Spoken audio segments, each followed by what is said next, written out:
Yo, what's going on, guys? Versal here, and today I'll be doing a updated Ryu-Ge Dinosaur deck profile for you guys. I know it's been a while since I posted anything.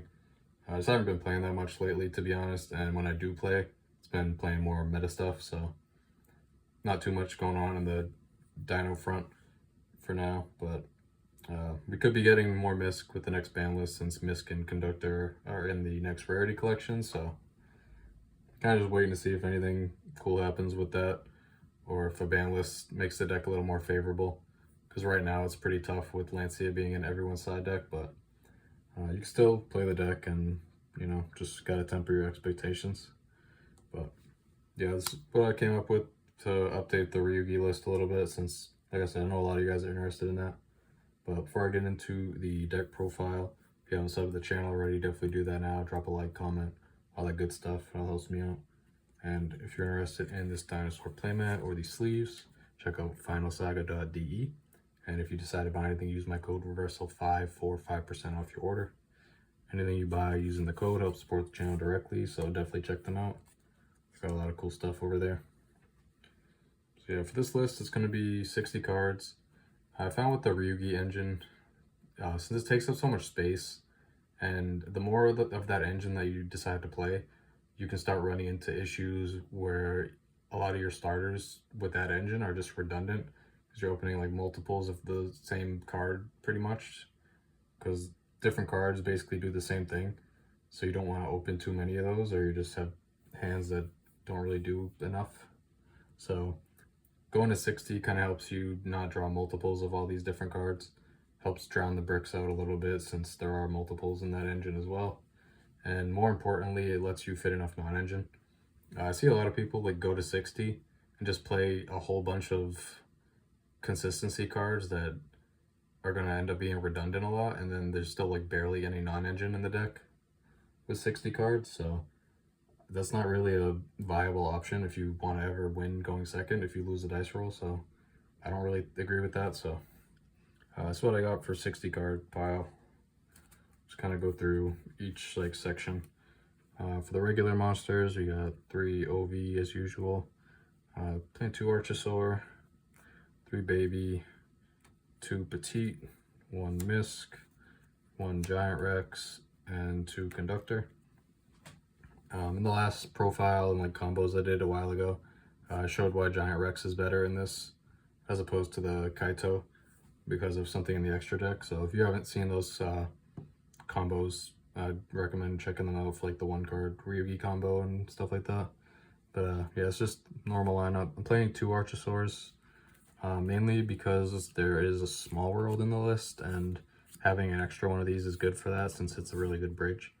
And it's just fine to have 2 in a 60 card list, because you know you can have an extra normal summon when you're playing 60 as opposed to closer to 40. It's fine.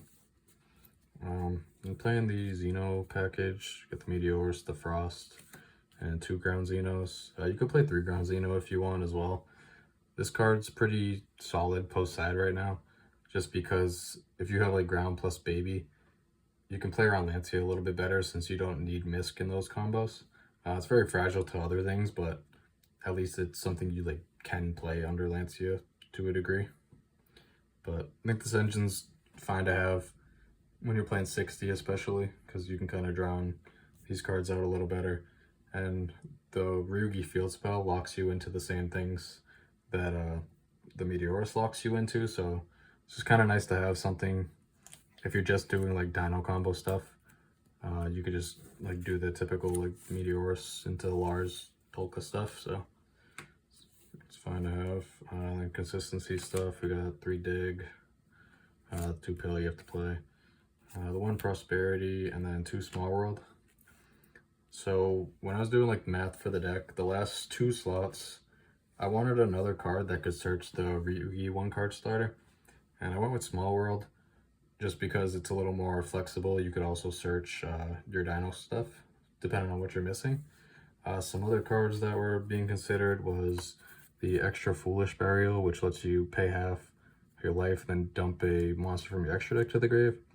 So you can like dump the Herald of Arclight to add the Misfa, and then it has some extra utility. You can like dump Entis to pop a card, go in second, or like dump Garura to draw a card, which is fine, but one of the downsides of this card, outside of the paying half part, is you can't set spell or traps during you use it. So if you have like a cross out or a call by or an imperm, whatever, that you didn't use, like on your turn one, you can't even set it. So it's kind of annoying. And then another one is the Melody of the Awakening Dragon. This one discards a card for cost, adds 2 dragons with 3k or more attack and 25 or less defense. So pretty much just adds the ritual dude. I don't think that's that good right now because you have to add 2 with that card and you don't really need to. But when the new Ryu-Ge card comes out in, I think, Alliance Insight in May, I think this card gets a lot better because that card helps your Ryu-Ge combo resolve. So I think for now, Small World's the better option, but in the future, I think the Melody will definitely be good. But yeah, that's it for the like just generic consistency stuff. This was like the best balance I could find to fit enough non-engine, and I think it works out okay. So for the Ryu-Ge stuff, playing 3 Misva, this is like the best 1-card combo. You really need this one face up in your extra deck to get max value off the field spell, so this is the one you really want to see. Then for the main deck level 10s, got 1 of each. I think it's fine to play 1 of each because you never want more than 1 at the Dinosaur for sure, since you're already playing so many dinosaurs. And then at these 2, I think the Worm's okay to play at 2 if you want, but the Serpent just is always bad to open, so I don't really want to play multiples of these. I think it's like if you play multiples, it's making it so your field spell and stuff is live, even if you happen to draw one. But the problem is, if you put more of these bricks in your deck, you're going to be drawing them more often. So even if that's the case, you're still going to have more hands more often that just have cards that don't do anything. So I think just having the low percentage to draw one of these and then not have access to that portion of the deck is whatever. Because at the end of the day, you can still just do dino stuff. So I think playing 1-on-1 is fine.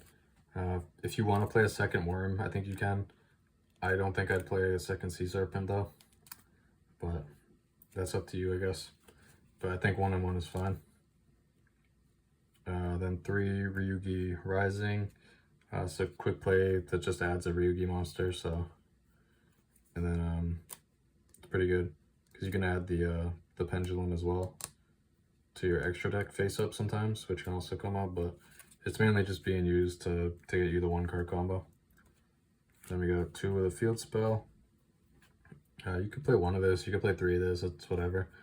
Even if you're not getting the special from deck whatever effect, because this is face up in the extra deck, it's still just a bad fossil dig with a lock at the end of the day.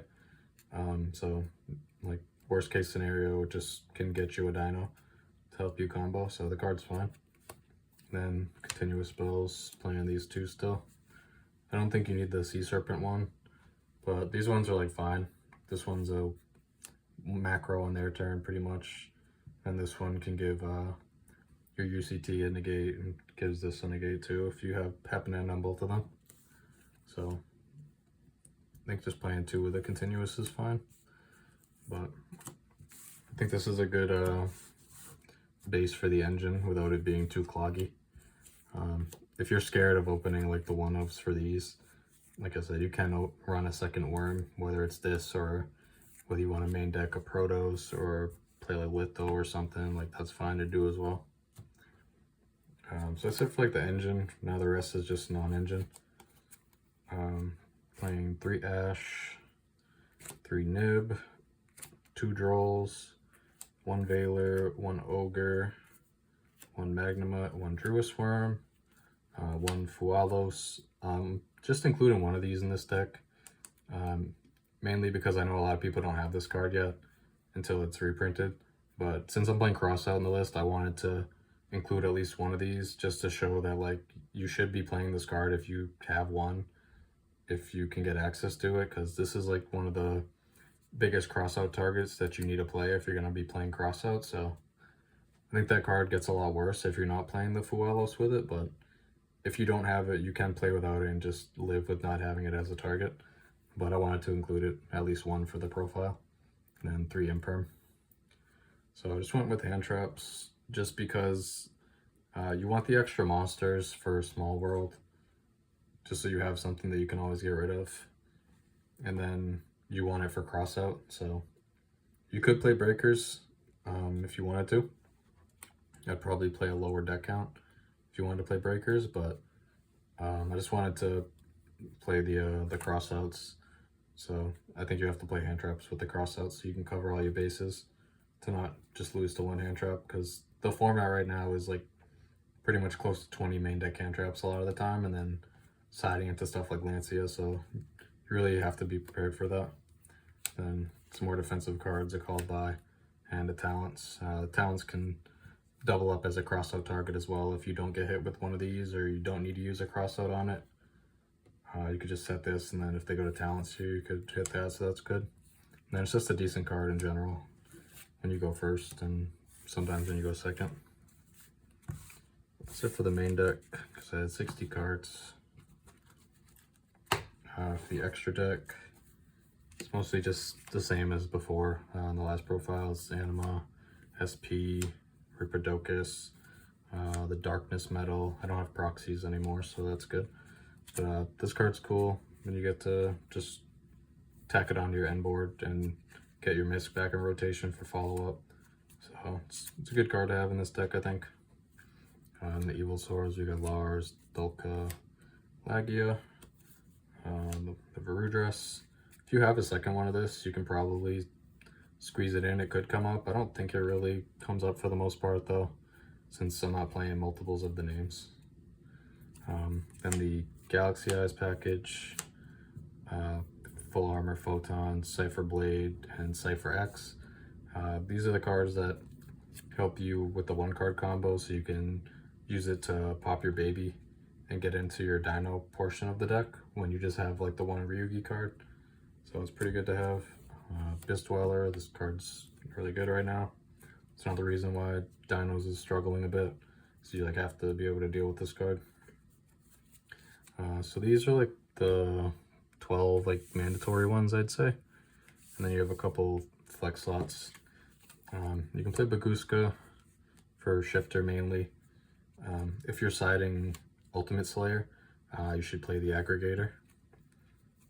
You can also play the Gigantozauler, since we're on Ground Xeno. It can come up occasionally, and it's a fusion for Ultimate Slayer, which can potentially come up in some matchups. The Chengying, again, it's a synchro for Slayer if you want it for that, and then it can just come up in the regular like going second board states when you get to like Meteorus plus Giant Rex or whatever, and it's a worm, so you can make it under the lock and it can help you end games. So these are all pretty good. And then another one is the Mermail King. Its effect is irrelevant.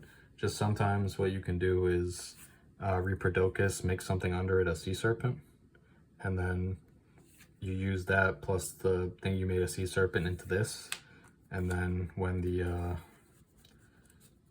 this thing's in your grave, you can bring it back eventually. So, and then you'll have 2 Water Sea Serpents, and you can turn these 2 into the Darkness Metal. So that can just come up sometimes, but like I said, these are like the flex stuff for sure. You can kind of just play whatever you're feeling. But if you're playing Slayer, obviously you need to play this one, and then you can kind of pick between these what you value more. So for the side deck, just kept it pretty simple for this one. Just the third roll, just for like decks like Mitsurugi, Pure Raizio, Mermail, stuff like that. Just good card to have to help versus those type of decks. 3 Lancia. Like I said, this card's in literally every single person's side deck right now, and it's in mine too, fortunately. 3 Phantasme. I think this card is just like a nice little bootleg Mulch Army in general, and then versus Malice, I think it's one of the better cards. And since you're playing 60 cards, this can help kind of sculpt your hands a little better, so I think it's a good card to play. I'm just playing some breakers, droplet, just good in general. Then it can help against Abyss Dweller as well. Ultimate Slayers, this is like the best board breaker right now, I think, versus the Ryu-Ge decks. Playing one Duster, it's just a good card in general right now versus most things. The last card, just one Thrust, just had a 15th card, so just threw the Thrust in, since when you're going second, you could just throw this in, and then you have Slayer, Duster, Fossil Dig, Ground Xeno. Like, you have some targets that you can go grab with this when you go second, so. And then you have an additional engine to kind of help make pushes, so I think it's a pretty decent card. So that's 15 here. Another card you can experiment with in this deck is Protos, since this card is technically searchable off the Warzone. So that's something you could potentially mess around with, especially if you want to play a second worm in the deck. So I think Protos is just, if you can drop this card, it's just an inherently unfair card to deal with. So it's probably worth experimenting with, but this is just like a generic 15 I think you can go with, to go with all the hand traps that are already in the main deck. So that's going to be it for this profile. Hopefully, if you give it a try, it works out for you. But let me know in the comments what you think about the deck, and if you have any questions, whatever. That's going to be it for this one. Take care. Peace.